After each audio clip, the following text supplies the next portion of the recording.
जन्म के दाता मात पिता है, आप कर्म के दाता है।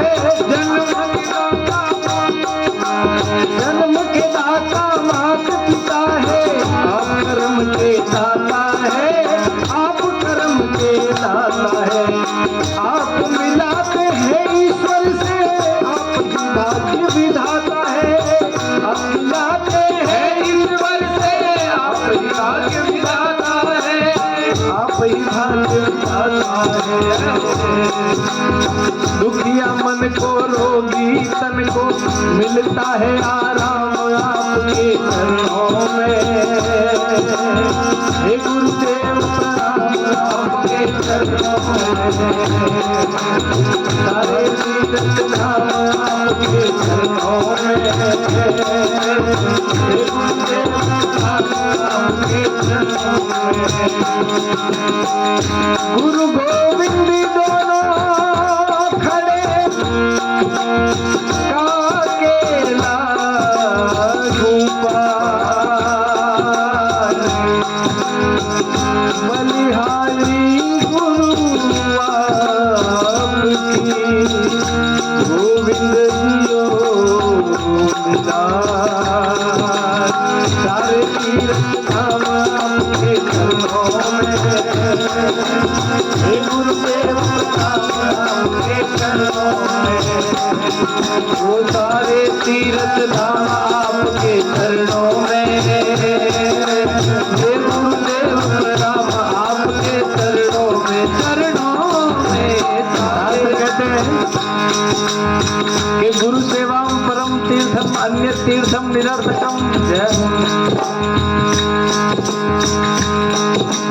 कि गुरु की सेवा ही परम तीर्थ है, बाकी सब तीर्थ उसके सामने निरर्थक है।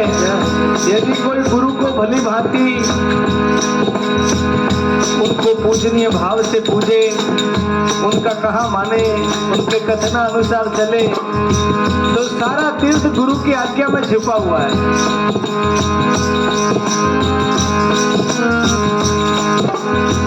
गुरु की कृपा से ही दिलीप के यहाँ रघु जैसा पुत्र हुआ। गुरु की कृपा से ही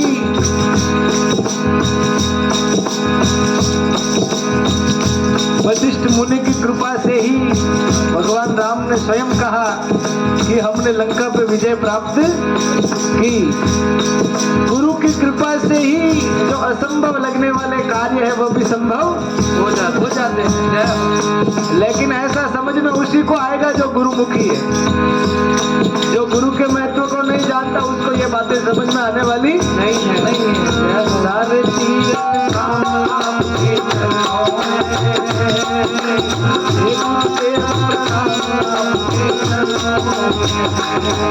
वो सारे तीर्थ धाम आपके चरणों में।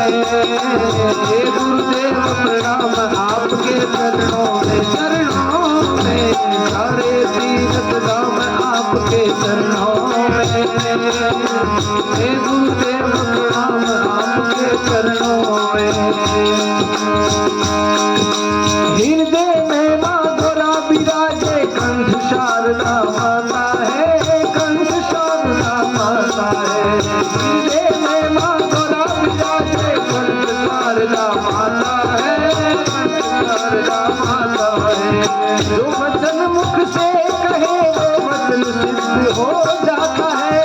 जो वचन मुख से कहे वो वचन सिद्ध हो जाता है, वचन सिद्ध हो जाता है।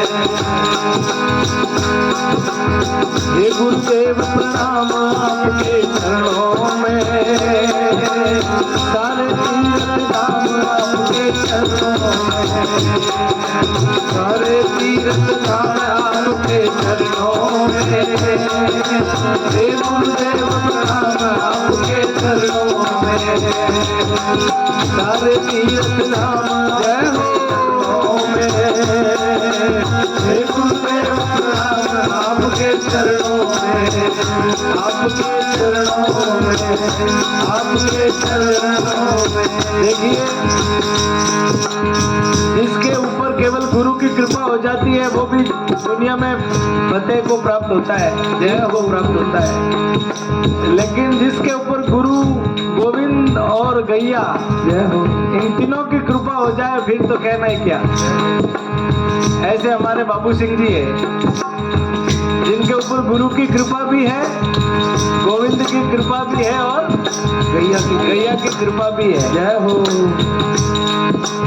कई लोग संकोच के कारण भी इस प्रकार से गौ सेवा नहीं करते। वो सोचते हैं मैं ऐसा करूंगा तो लोग क्या सोचेंगे। अरे लोग क्या सोचेंगे ये सोच करके गौ सेवा नहीं की जाती। उसका जीता जागता उदाहरण है बाबू सिंह जी। ये जो भी कार्य करते सच्चे भाव से करते। ये कहने की बात नहीं है, ये कोई प्रशंसा का विषय नहीं है, ये समझने का विषय है, जय हो। ये ऐसी स्थिति में है कि ये जाने और गैया मैया जाने, इनको दूसरे तीसरे से लेना देना नहीं है। सारे तीर्थ धाम आपके चरणों में, हे गुरुदेव प्रणाम आपके चरणों में। ये सारे तीर्थ धाम आपके चरणों में, हे गुरुदेव प्रणाम आपके चरणों में। देखिए, गैया की सेवा इतनी आसान नहीं है। जब गुरु ने आदेश दे दिया कि तुम ये गाय ले जाओ और उसकी 100 गाय हो जाए तब मिलना, तब तुम्हें ब्रह्म ज्ञान का एक अक्षर दिया जाएगा। जय हो। वो 100 गाय लेके आ गया थोड़े दिन बाद में।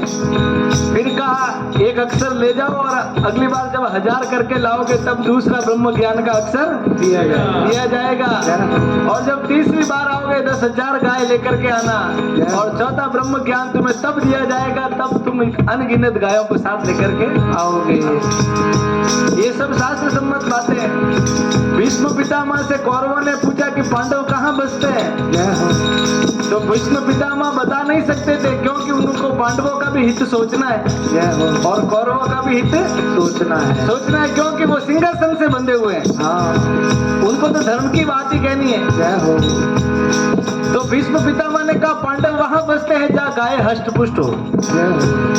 अगर पांडवों का कहीं ठिकाना है इस पृथ्वी पर, तो ये समझ लेना कि जहाँ पर गाय आपको हष्ट पुष्ट निश्चिंत होकर के चलती हुई विचलती हुई दिखे, तो समझ लेना पांडव वहीं भेष बदल करके रह रहे हैं। ये महाभारत का प्रमाण है।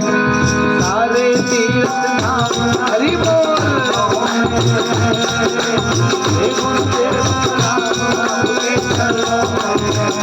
ओ सारे तीर्थ धाम आपके चरणों में है, गुरुदेव प्रणाम आपके चरणों में।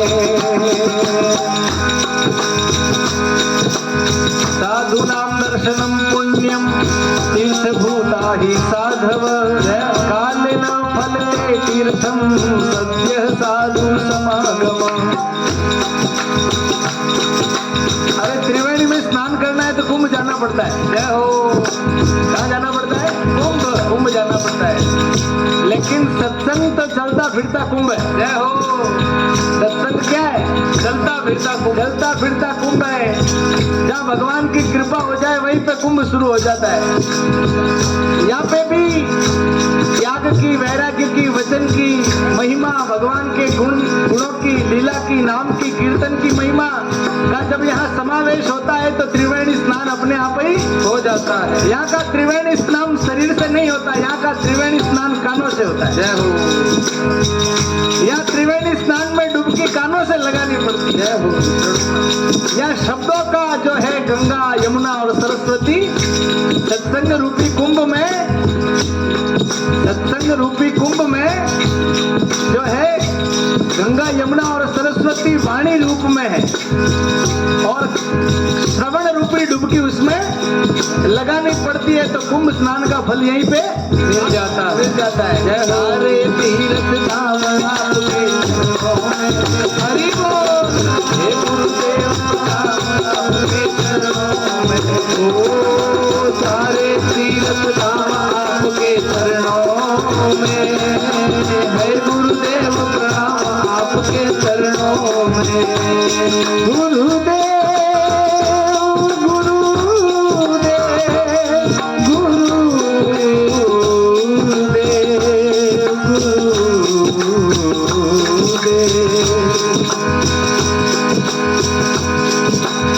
लघुता से देखिए, प्रभुता से लघुता भली। गुरु शब्द सिखाता है कि जीवन में विनम्र हो जाओ। जो विनम्र होता है वो गुरु बनता है। जय हो। जो विनम्र होता है वो गुरु बनता है। जो विनम्र नहीं होता वो गुरु कभी नहीं बन सकता। जय हो। गुरु बनने की पहली शर्त क्या है? विनम्र बनो। क्योंकि गुरु शब्द सिखाता है कि ग में उकार की मात्रा छोटी, ग में उकार की मात्रा छोटी। गुरु शब्द अपने आप में सिखा रहा है कि गुरु तभी बना जा सकता है जब छोटा बन के रहा जाए। जिसके अंदर विनय है, जिसके अंदर विनम्रता है, पका हुआ फल झुका हुआ होता है। जय हो। पका हुआ फल झुका हुआ होता है। जट अंबा पाक जावे डाले झुक जावे। जय हो। तो जो व्यक्ति गहरा होता है, अनुभवशाली होता है, जय हो, जिसने अपने गुरु की सन्निधि में रह करके कुछ दो शब्द सीखे होते हैं, जय हो, तो वो छलकता नहीं। वो सब गुरु की कृपा से ही। हम तो कुछ बोलना जानते ही नहीं। कौन बोलाता है? वो गुरु तत्व बोलाता है। मूकम करोति वाचालम, गूंगे को भी वो बोला दे। पंगुम लंघयते गिरिम, लंगड़े को भी पहाड़ चढ़ा दे। यद कृपा तम हम बंदे। अरे भगवान की कृपा हो तो क्या नहीं हो सकता है? क्या नहीं हो सकता है? भगवान का नाम है कर्तुम अकर्तुम अन्यथा अकर्तुम शक्य। ये भगवान का नाम है। करने योग्य कार्य तो सब लोग करते हैं, लेकिन जो हमें लगता है कि ये कार्य कोई नहीं कर सकता, वो कार्य भी भगवान की सामर्थ्य के बाहर नहीं है। किसने सोचा था कि महाभारत के युद्ध में चिड़ियों के बच्चों को बचाया जा सकता है? उनके ऊपर भी भगवान की नजर गई और हाथी के गले में जो बड़ा घंटी बंधी हुई थी उसको भगवान ने वहां पे रख दिया, जहां पे चिड़िया ने नए बच्चों को जन्म दिया था। उस घंटी की छत्र छाया में वो बच्चे सुरक्षित रहे और पूरा महाभारत का युद्ध हुआ। तो भगवान को तो हर पल की खबर है, हर चीज की खबर है। हमें चीख करके चिल्लाने के कहने की जरूरत नहीं है। भगवान हमारे हृदय के भाव को पहचानते हैं।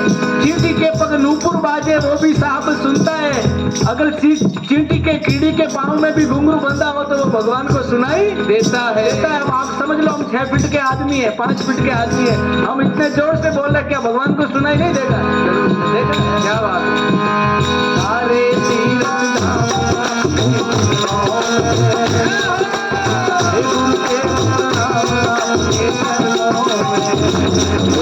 सारे तीर्थ धाम आपके चरणों में,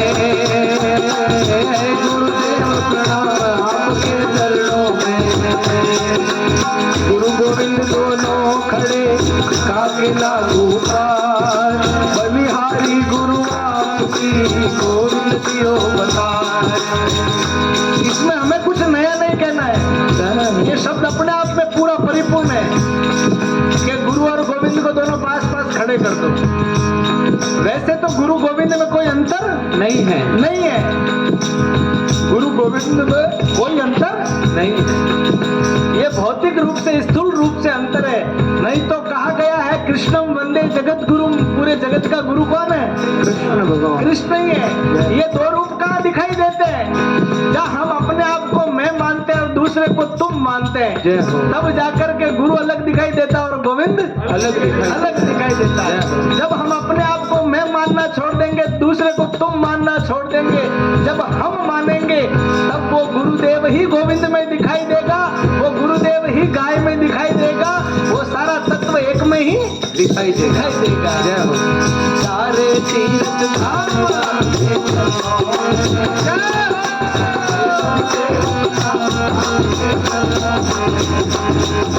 सारे तीर्थ धाम आपके चरणों में है, गुरुदेव प्रणाम आपके चरणों में।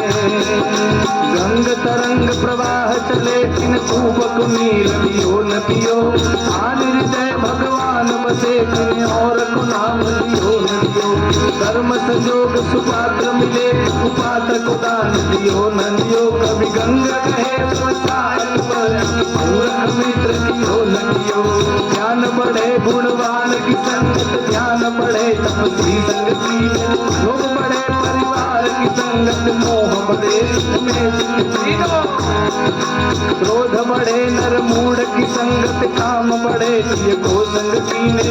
बुद्धि विवेक विचार बढ़े कभी दीन सुसज्जन संगति में। हरि व्यापक सर्वत्र समाना, प्रेम से प्रकट होई में जाना। ये तो हम कहने के लिए ऐसा कहते हैं कि ये अलग है, वो अलग है, फलाना अलग है, ढिमका अलग है। यदि हम तात्विक रूप से देखें ना तो निज प्रभु में देखई जगत कैसन करई विरोध, ऐसा वाक्य है। निज प्रभु में देखई जगत कैसन करई विरोध। हमारा कोई शत्रु है, हमारा कोई मित्र है, तो इसका मतलब ये समझ के चलना चाहिए हमारी कैटेगरी बहुत लो है। हमारी कैटेगरी बहुत लो है, बहुत निम्न श्रेणी के, कि हमारे शत्रु भी है और हमारे मित्र भी है। अरे भाई, आप किसी को शत्रु मानते हो तभी तो कोई मित्र है। जय हो। और आप किसी को मित्र मानते हो तभी तो कोई शत्रु है। ना तो कोई शत्रु है न कोई मित्र है। अब आप कहेंगे ये विचित्र बात कैसे कह दी आपने? हम तो हर बात जो भी कहते हैं उसको प्रूव करके चलते हैं, जो भी बात कहते हैं उसको प्रूव करके चलते हैं। मैं और मोर तोरते माया, शत्रु मित्र हानि लाभ जीवन मरण यश अपयश सुख दुख, ये द्वंद्व कब तक है? जब तक हम अपने मैं को नहीं जानते, जब तक हम अपने आप को नहीं पहचानते। जब निज प्रभु में देखई जगत, मैंने सब में कृष्ण को देख लिया तो मेरा कौन शत्रु और कौन मित्र? बताओ कोई रहेगा क्या? अरे शत्रु भाव कब आता है?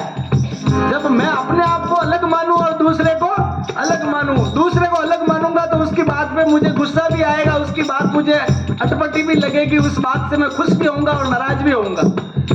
लेकिन जब मैं दूसरे को दूसरा मान ही नहीं रहा हूं, सब अपने ही है, सब कृष्ण में ही है, तो कौन शत्रु और कौन मित्र? बताओ कोई शत्रु और मित्र है क्या? ईशावास्यमिदं सर्वं यत्किंचित जगत्यां जगत, ये हो गया हैंड्स प्रूफ। इससे ज्यादा और प्रूव करने की जरूरत। जब निज प्रभु में देखा ही जगत, हमने भजनों के प्रारंभ में कहा ना, सिय राम मैं सब जग जानी, करूं प्रणाम जोरी जुग पानी। यही बात है। जब आप पूरी दुनिया में राममय देखोगे, कृष्णमय देखोगे, गौमय देखोगे, तो कोई आपका शत्रु नहीं होगा, नहीं है। साधु के लक्षण होते हैं तितिक्षमा कारुणिका सुहृदः सर्वदेहिनां अजात शत्रवः शांता साधवः साधु भूषणः। साधु के भूषण में भी ये बात आती है। सबसे पहला गुण क्या होता है साधु का? तितिक्षमा। जो तितिक्षु होता है, जो ब्रह्म ज्ञान जानने की इच्छा रखने वाला होता है। कारुणिका, जो सबके भीतर करुणा का भाव रखे। सुहृदः सर्वदेहिनां, उसका कोई शत्रु ही नहीं है, सबके प्रति वो स्नेह से ही बात करेगा जब भी बात करेगा। अजात शत्रवः शांता, अजात शत्रु है, उसका कोई शत्रु ही। अजात शत्रु किसको कहते हैं? जिसका कोई शत्रु है ही नहीं, उसी को अजात शत्रु कहते हैं। अजात शत्रवः शांता, और जो शांत है, आपको मैं बता दूं, शांत ही हमारा मूल स्वरूप है। आप हंसोगे तो हंसने के बाद क्या रहोगे? चुप होगे ना। हाँ, हंसी एक लिमिटेड टाइम के लिए, हंसने के बाद क्या होगा? चुप। आप रो दिए, 15 मिनट तक रोए, रोने के बाद में क्या हुआ? चुप। तो हंसने के बाद में भी आप चुप हुए और रोने के बाद में भी आप चुप हुए। उसका मतलब ये समझना चाहिए, आपका शाश्वत स्वरूप क्या है? चुप। आपका शाश्वत स्वरूप है शांत, आपका शाश्वत स्वरूप है मौन, आपका शाश्वत स्वरूप है आत्मिक शांति। हमारे मूल स्वरूप में हम स्थित हो जाए। हम खुशी में ऐसे नहीं खुशी हो जाए कि हम मतलब कपड़े में ना समाए, और दुख में ऐसे दुखी ना हो जाए कि मतलब सिर को जमीन पे पटकने लगे। जब तत्व समझ में आता है, जब सत्संग समझ में आती है, भजन क्या, भजन तो मैं गा के चलूंगा, 10 मिनट में 5 भजन हो जाते हैं। भजनों का कोई मायना है सत्संग का। भजन तो एक आधार है। भजन क्या है? आधार। भजन एक बेसमेंट है, लेकिन मुख्य बात क्या है? सत्संग। अगर सत्संग हो गई, हमारा बोला हुआ कुछ सार तक पल्ले पड़ा, तो हमें लगेगा कि ठीक है। तो मेरी बात यही है कि जब पूरी दुनिया में हम भगवान देखते हैं, तो हमारा कोई शत्रु मित्र नहीं रहता। सुनी चैव स्वपाके च पंडिता समदर्शिन, गीता में भी कहा गया कि जो हाथी में भी कृष्ण को देखे, कुत्ते में भी कृष्ण को देखे, सजीव में भी कृष्ण को देखे, निर्जीव में भी कृष्ण को देखे, ब्राह्मण में भी कृष्ण को देखे, चमार में भी कृष्ण को देखे, ऐसा भाव रखने वाला व्यक्ति अजात शत्रु हो जाता है। ऐसा व्यक्ति भगवानमय हो जाता है। ऐसा व्यक्ति मीरा की स्थिति वाला हो जाता है। ऐसा व्यक्ति तुलसीदास जैसा हो जाता है। वो बाहर से भले कैसा ही बर्ताव करता हुआ दिखे, लेकिन उसके भीतर की स्थिति ऐसी होनी चाहिए। सारे तीर्थ धाम आपके चरणों में, हे गुरुदेव राम आपके चरणों में, ये सारे तीर्थ धाम आपके चरणों में, हे गुरुदेव प्रणाम आपके चरणों में, हे गुरुदेव प्रणाम आपके चरणों में, हे गुरुदेव प्रणाम आपके चरणों में। बलिहारी गुरु आपकी गोविंद दियो बताए। बलिहारी किसकी है? लौकिक रूप से हम ये बात कहते हैं कि गुरु गोविंद दोनों खड़े। अगर कम बुद्धि वाला व्यक्ति है उसको ऐसे ही समझाना पड़ता है। इसलिए महापुरुषों ने लिख दिया कि गुरु गोविंद दोनों खड़े। दो नहीं होते, वो एक ही खड़े, लेकिन दो इसलिए कह दिए क्योंकि बुद्धि हमारी अल्प है। गुरु और गोविंद दोनों खड़े, अब किसके पांव लागू? तो कहा पहले तू गुरु के पांव लाग। क्यों लाग? क्योंकि जिसको गोविंद कहा जाता है, ये बात किसने बताई? भाई बचपन से हम पढ़ते रहे क से कबूतर, क से कबूतर, अब छोटे बच्चे को पढ़ता रहा। लेकिन जब स्कूल में क से कबूतर पढ़ाया गया, उस बच्चे को पता नहीं था कि कबूतर क्या होता है। जब वो बड़ा होता है तब उसको पता चलता है कि जो हमने क से कबूतर हमारे गुरुजी ने डंडा मार मार के रटवाया था, वो कबूतर ये। समझ में आई कि नहीं आई? तो का के लागू पाए? गुरु के लागू पाए, क्योंकि गोविंद रूपी भगवान का दर्शन किसने करवाया? गुरु ने करवाया। इसलिए गुरु की महिमा। सारे तीर्थ धाम हे गुरुदेव